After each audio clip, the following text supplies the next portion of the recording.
Bonjour et bienvenue dans la première capsule du chapitre 12, Composition des solutions aqueuses. Vous retrouverez ce chapitre dans votre livre, page 38. Intéressons-nous au départ par la notion de soluté, solvant et solution. Une solution, c'est un mélange homogène. Le solvant, quant à lui, est l'espèce majoritaire du mélange. Le soluté, c'est un solide, un liquide ou un gaz, et c'est l'espèce minoritaire. Elle est dispersée dans le solvant.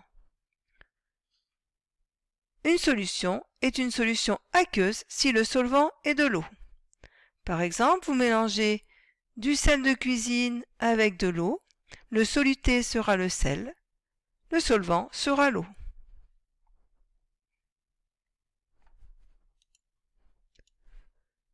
Concentration en masse d'un soluté. Définition très importante. La concentration en masse va se noter Cm ou T. Ça dépend des livres, des exercices. La concentration en masse Cm d'un soluté sera le rapport de la masse de soluté par le volume V solution de la solution dans lequel il est dissous. On va donc pouvoir écrire que Cm égale masse de soluté sur le volume de la solution. La concentration massique s'exprimera en grammes par litre, que l'on peut noter grammes par litre, grammes point litre moins 1 ou grammes par litre. Il faudra que la masse soit en grammes et que le volume de la solution soit en litres. Faites bien attention aux unités.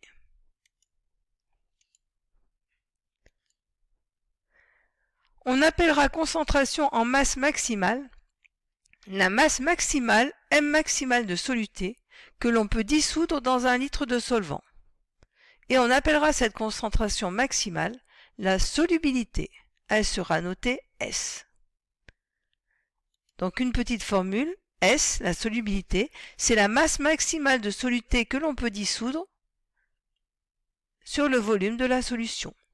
Imaginons que vous preniez toujours votre sel de cuisine et de l'eau, vous mettez du sel dans l'eau, vous agitez, vous obtenez quelque chose de limpide, vous avez une solution. Au bout d'un moment, vous ne pourrez plus dissoudre le sel. Donc la masse maximale de soluté qui vous permet d'obtenir une solution, vous la noterez et vous pourrez ainsi calculer la solubilité. Donc solubilité, masse maximale de soluté qu'on peut mettre pour avoir une solution sur le volume de solution.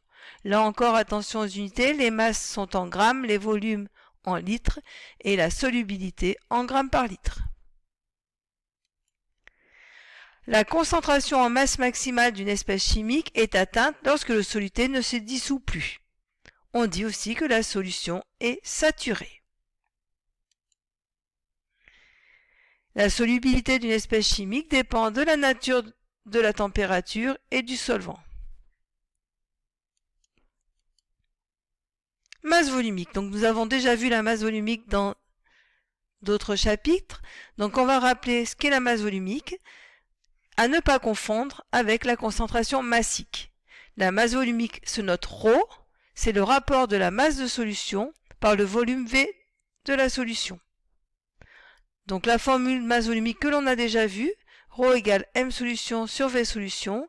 Là aussi, attention aux unités, masse en grammes, volume en litres, ρ en grammes par litre. Donc attention, ne pas confondre la masse volumique avec la concentration massique. Dans la masse volumique, on prend la masse de toute la solution. Dans la concentration massique, on prend la masse du soluté. D'accord? Vous préparez une solution d'eau salée. Pour calculer la masse volumique de cette solution, vous prenez la masse de la solution qui comprend l'eau et le sel sur le volume de la solution. Si vous cherchez la concentration massique de votre eau salée, vous prendrez juste la masse du sel sur le volume de la solution. Ensuite, nous avons vu comment préparer des solutions. Alors, une possibilité pour préparer une solution, c'est la dissolution. On va dissoudre un soluté dans de l'eau. Donc là, nous avons besoin d'une balance,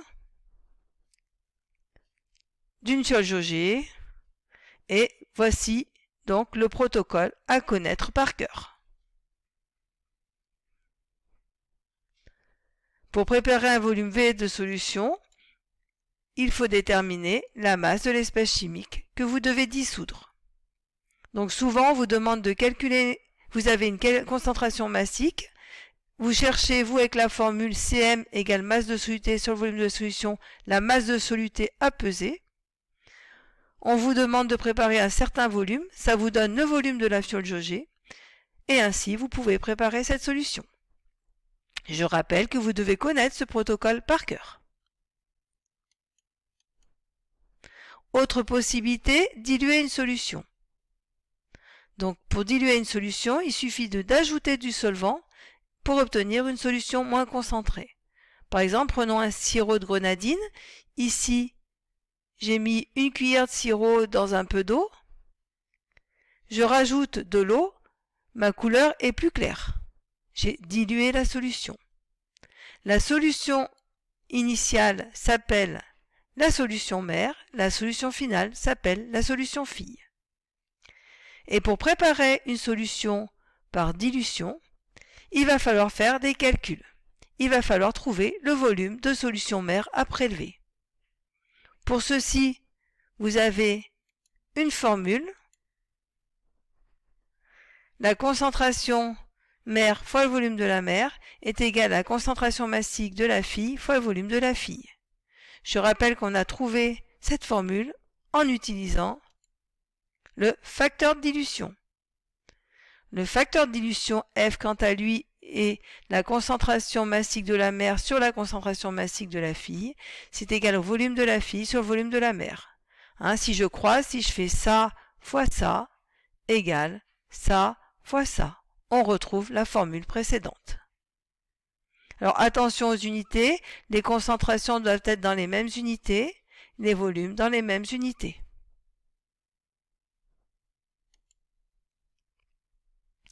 Le facteur dilution, il est toujours supérieur à 1. Si vous trouvez quelque chose qui est plus petit que 1, c'est que vous vous êtes trompé. Il est lui aussi sans unité, puisque là vous avez une concentration sur une concentration et les unités s'en vont. Un volume sur un volume, les unités s'en vont. Pour moyen mémotechnique, le facteur de dilution étant toujours supérieur à 1, on divise toujours le plus grand par le plus petit. Donc la concentration de la mère est toujours plus grande que la concentration de la fille. Le volume de la fille est toujours plus grand que le volume de la mère. D'accord? Ça c'est plus grand que ça c'est plus grand que ça. Ça vous aidera dans les exercices. Diluer 10 fois une solution mère, c'est diviser la valeur de sa concentration par 10. Et on dira que le facteur de dilution est de 10. Donc nous avons également vu le protocole expérimental que vous devez connaître là également par cœur. Donc je vous le rappelle, le voici. Donc quand vous avez calculé le volume de solution mère à prélever, vous avez le volume de la pipette jaugée à utiliser. On vous dit souvent de préparer par exemple 100 ml d'une solution.